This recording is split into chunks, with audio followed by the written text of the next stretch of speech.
Hi, everybody. Welcome to Wednesday morning. We are so sorry that we had more technical problems yesterday, and you could see us, but you couldn't hear us. It's a good Charlie Chaplin movie, It Silent was. Ocean. Yes, all we needed was the piano in the background, and it would have been great. There was a lot of drama, too. Again, I'm sorry that we had that issue yesterday, but hopefully you'll hear this today, Wednesday, August the 5th, around 2 o'clock. And I must say, I'm glad we're in August. To me, that means we have 2 months worth of hurricane season gone. Also means we are one day closer to the end of this pandemic. Some people might say we're one day further into it, and that's depressing. I choose to take the positive road and think we're one day closer to being out of this pandemic and back to whatever normal will be when we finish this. But I'm glad you're here with us today. I hope you can hear us today. And we'll start this morning like we usually do with a prayer from Steve. Thank you, Lynn. If you read Lips and you watch it, prayer probably won't be the same as it was before. Okay. Let's pray. God, we're grateful that at times we can even laugh at ourselves because we stumble around and are not sure at times.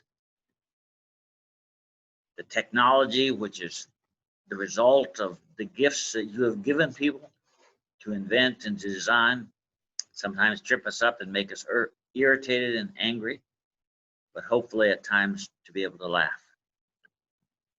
We lift up to you our world, Lord. Our world is in trouble. Our leaders stumble. Our faith is shut down from gathering together where we have gained our strength. We need your Spirit, Lord, to lift us up, to give us direction, to help us have courage and hope, to trust that in the end, you will bring us through. We pray through Jesus Christ our Lord. Amen.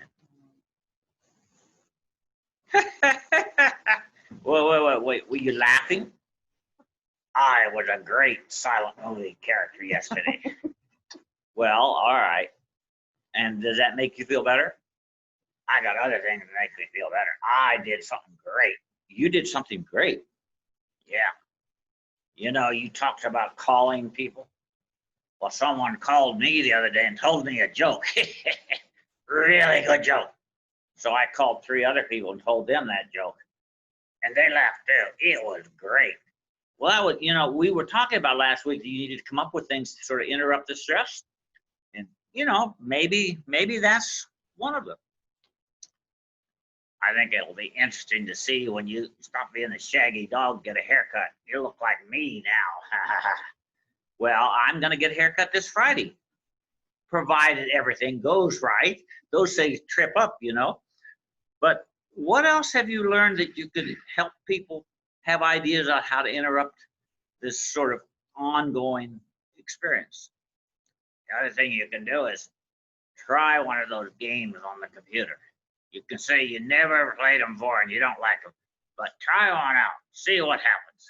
Actually, they're sort of fun, Well, that's a good. And I watched a lecture the other day about birds in Florida. And now when I go out and walk, I can spot the birds and tell the names. Well, you've come up with some good ideas. That's good. We need to keep thinking about those possibilities. So thank you for sharing. And maybe next time I'll have a joke for you. Who knows? I hope it's funny. Well, it may not be. I think we better turn it over to Lynn before you lose it. Okay, here's Lynn. Thank you, Voice. Just yesterday, our Creating Legends and our Wellness Committee met, and we discussed the month of September, which will be here before we know it. And the theme for September, I learned yesterday, was humor. So we're going to be doing a lot with jokes and maybe asking a master joke teller sitting next to me to help us come up with some jokes or design our own jokes or have some fun. That's me, right? That would be you, Voice. All right, yeah, not him, Yeah. Okay. And we hope that you can come up with some humorous things to help us celebrate the theme of humor in September. A few weeks ago, when we received on one of our questions a suggestion that we change things up a little bit, and they didn't say make town hall more interesting, but they said just change it up and maybe get some different speakers in. They suggested that we have the chairs of the committees for the resident council come and talk about their committee work and what's happening. So we decided today our guest speaker is going to be Ed Mansfield, who is the chair of the nominating committee. So Ed, take it away. Good morning. I'd like to open by giving you a brief description of the Residents Advisory Council. There are 9 members. 1 member serves as the council chairperson, and that currently is Steve McCutcheon. The other 8 members each chair a committee dealing with various issues involving life at Westminster Shores. Each committee member serves a term of 3 years. 3 members rotate off the council each year, necessitating an election to replace them. This year, we will lose Polly Horn and Ed Mansfield.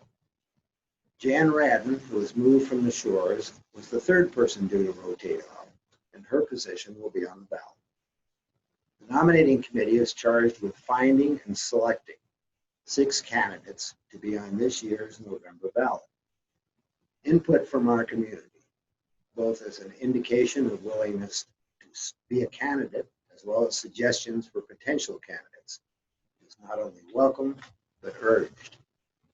You may contact any member of the nominating committee, and they are Polly Horn, Leanne Swetzer, Sybil Hull, Barbara Pennick, and yours truly, Ed Mansfield. These members are responsible for contacting additional potential candidates for the council. After you've been contacted and indicated a willingness to be considered, you will be added to the initial list. The committee will then select 6 candidates from the initial list, and those people will comprise the ballot for the November election. Our committee is responsible for organizing and holding the election. There will be challenges in particular this year, but we will make the adjustments necessary to have an efficient election process. I assure you that you will find it so easy to vote that you'll be ashamed to have not done so. The 3 candidates with the highest vote totals, the 6 running, will then be elected and start their terms in January 2021. Finally, I want to speak a bit about serving on the Residents Advisory Council, and in particular, what I view as the importance of doing so. Within our community, we can do a lot of good. The committees that council members chair and that residents agree to serve on are a valuable asset to our community. Certainly, I understand the circumstances this year are vastly different from prior years. But I do feel sure that those circumstances will be changing relatively soon, and that the council will be able to operate in a more normal fashion. I sincerely hope that if you are asked to be considered for the council, you will, without hesitation, say yes. If you were elected, I believe you will agree with me that serving on the council is a rewarding experience. Please don't hesitate to contact any member of the nomination committee if you'd like to throw your hat in the ring, or if you have any questions. Again, those members are Sybil Hull, Leanne Swetzer, Barbara Pennick, Polly Horn, and me, Ed Mansfield. We will be looking forward to hearing from you. Okay, Ed. Thank you, Ed. That was great. Again, those of you who didn't hear him yesterday, because there was no sound, he did just as great a job yesterday as he did this morning. So thank you very much. His diction was a little off yesterday. Today was better. Okay. Well, thank you, Ed. Appreciate you being here, and we look forward to more resident council chair people coming and telling us their work on their committees. I always try to update you about The COVID cases here at the shores and throughout Westminster, COVID has certainly affected all of our communities in Westminster. Like I report every week, staff members and residents at all communities have been affected and are being affected. It's just that time, and it's very sad. But I wanted to let you know we had some cases here of residents who were in quarantine because they did contract COVID-19, and they are now all off of quarantine. We do have 2 new resident members that are quarantined, but not because they have COVID, but because that they were exposed. So for safety purposes, they're being quarantined just so that in the event that they are a silent carrier, that they don't expose anyone. So they will be quarantined, but again, there's no evidence that they do have COVID.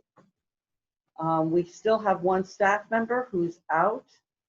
She tested positive the last time we had tests. She works 1 8-hour shift each pay period. That's every 2 weeks. Only 1 8-hour shift. But it happens that she contracted COVID and she will not be back until about the middle of August. So she has got to be fully recovered and testing negative before she comes back. All of our staff are tested every 2 weeks. Our next testing date is actually tomorrow, and we will probably know by the latest Monday or Tuesday the results of those tests. Usually they're back within 48 hours from when the lab receives them. So if we test tomorrow and send them out Friday, the lab will probably receive them Sunday, so we'll get results Monday or Tuesday. I only have a few announcements this week.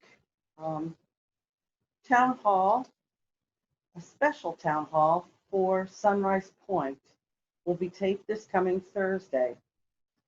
And then it will be broadcast next Tuesday, immediately following the regular broadcast of this town hall.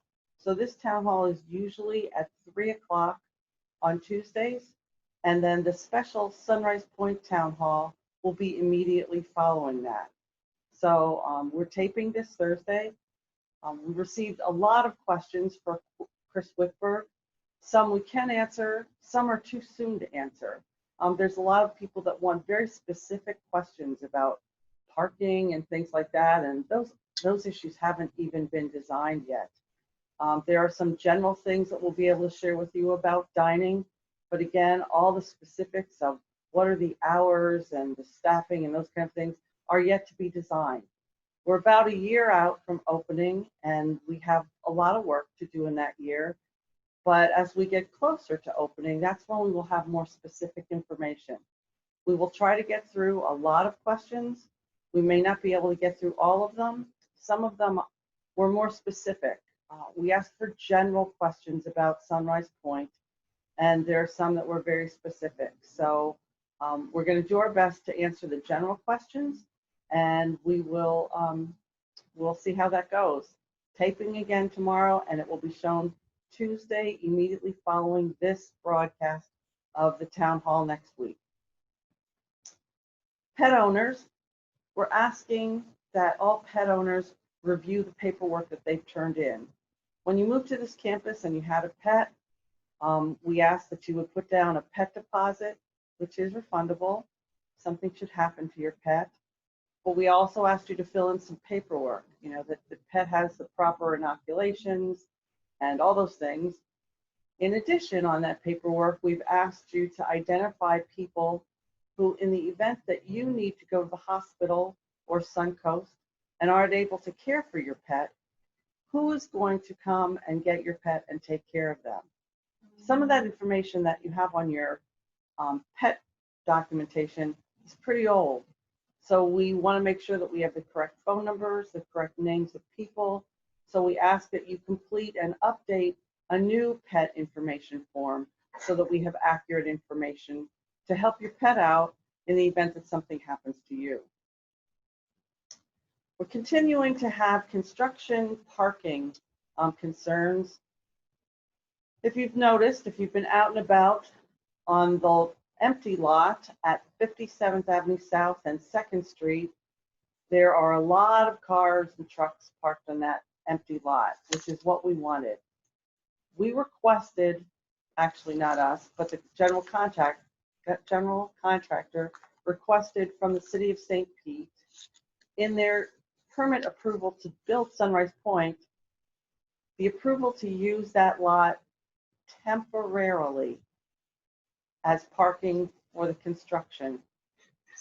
Again, that's temporarily using that lot for parking. So right now, that's where we would like most of the construction workers to park, and a lot of them are parked there. A lot of them are parked on 57th, and some are on 56 as well, but there are some on 58, and we have no property on 58. So I'm working with the construction company to resolve those parking issues. We are great neighbors with the Bahama Shores Neighborhood Association, and we want to maintain a wonderful working relationship with them. So it's critical that we don't infringe on areas that really aren't our property. So I'm working with the construction company to resolve those parking issues. Last week, there was a Zoom call, as we have every Tuesday, with the resident council chairs, Steve, and the chairs from all the other communities, with all of senior management from Orlando, to just keep the resident chairs abreast of everything that's going on, any kind of information that they need to know that they could possibly share.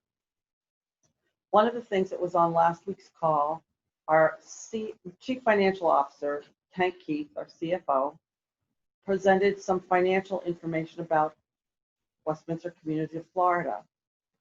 I am going to take some of the pieces from his presentation last week and try to put a presentation together for our next town hall meeting next week. So you should have some financial information next week on the town hall. Hank was wonderful and reminded us that we are financially stable.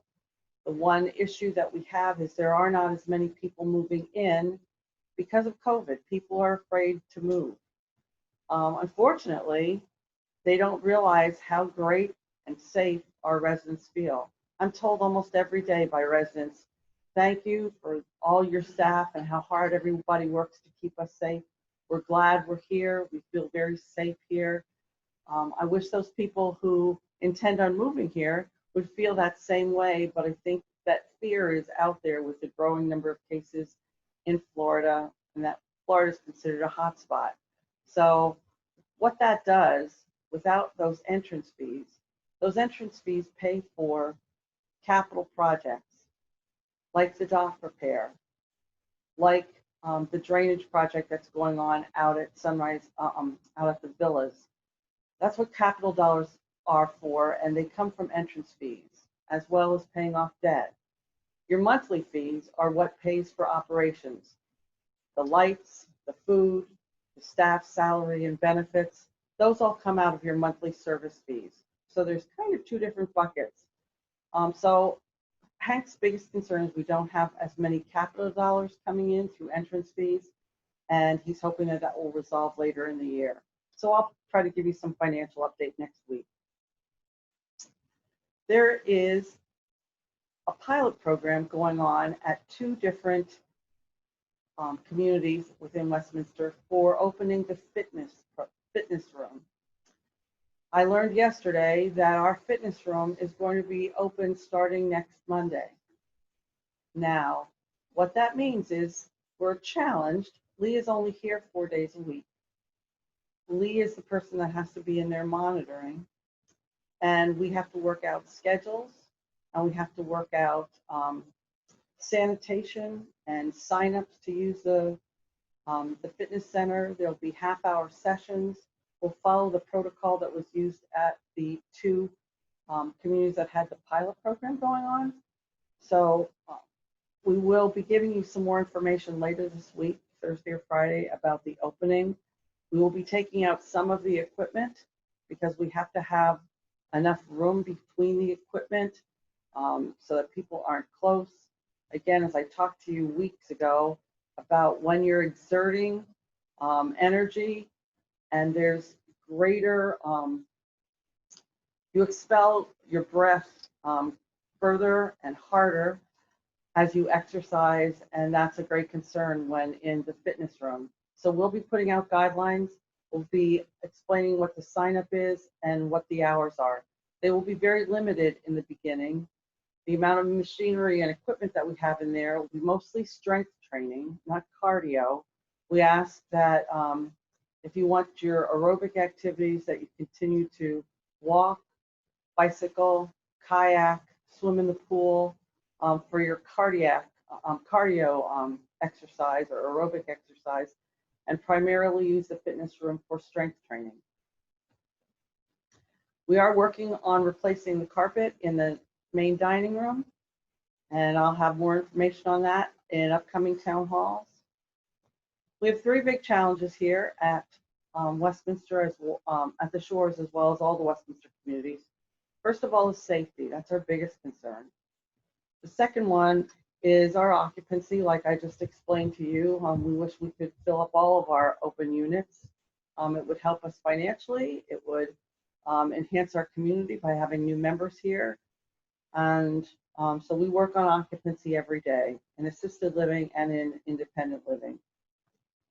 Third thing is we work on our staffing. We certainly couldn't run the Shores without the staff. I always say it takes both the residents and the staff to make our community. The residents couldn't be here without the staff, and the staff wouldn't have a job if it wouldn't be for the residents. So we truly are one family, and we depend on each other, and we need the staff to stay in place to continue to give excellent care to our residents. So staffing is another one of our major concerns. And the last thing is managing expenses. COVID has been expensive. It continues to be expensive, and going forward, it will continue to be expensive.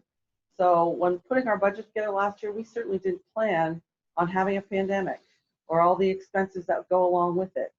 So managing our expenses is another critical issue that we work on day by day with our staff and our leadership here.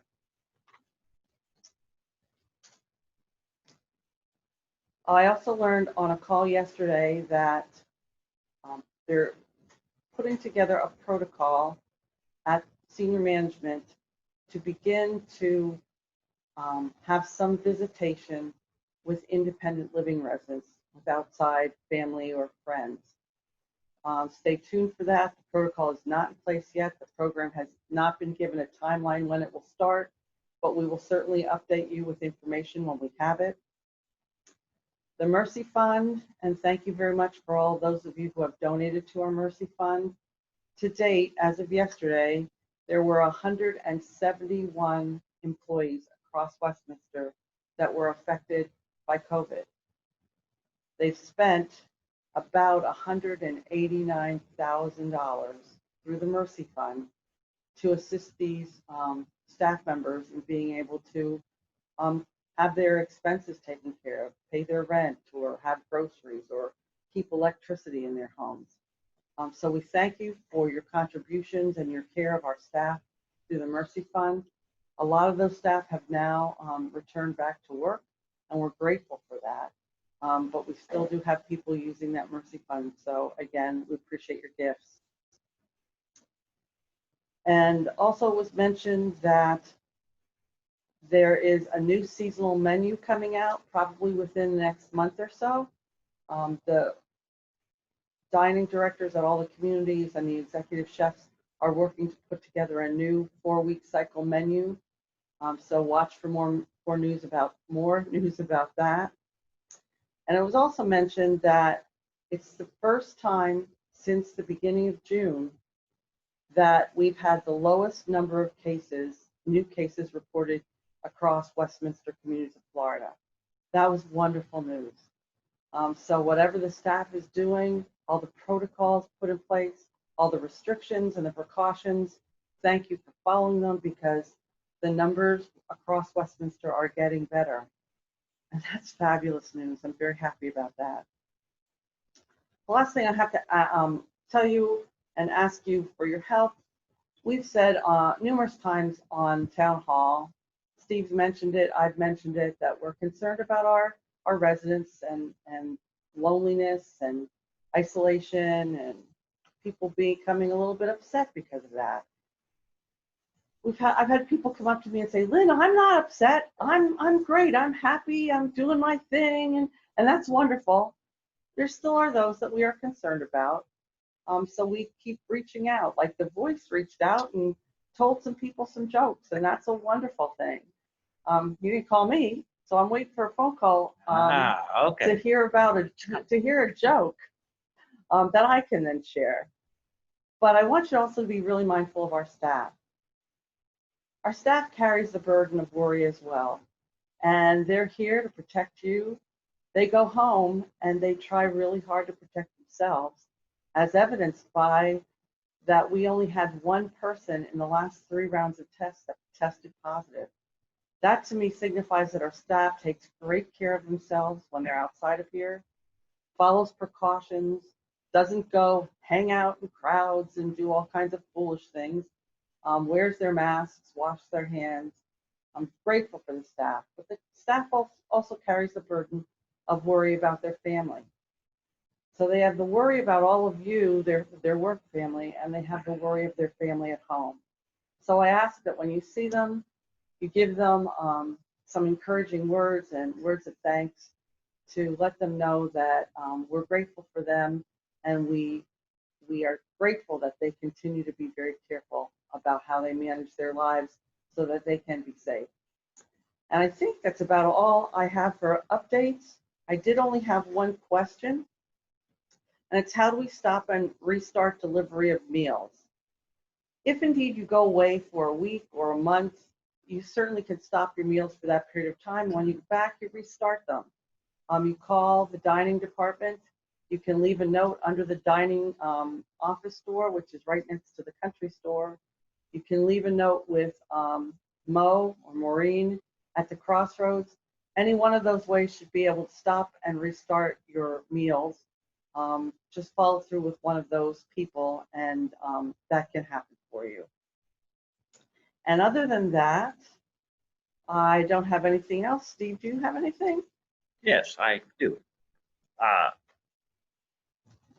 First of all, with respect to the staff that Liz has talked about, I want to suggest you I hope you will consider creative, but an idea about how you can give a little lift to an individual member of staff. And it goes like this. In the shorelines, there's often biographies of the staff so that you can know a little bit about their background, etc. And if you happen to keep old copies, well, then you can look there, but you can also go to our library, and there's a whole collection of them.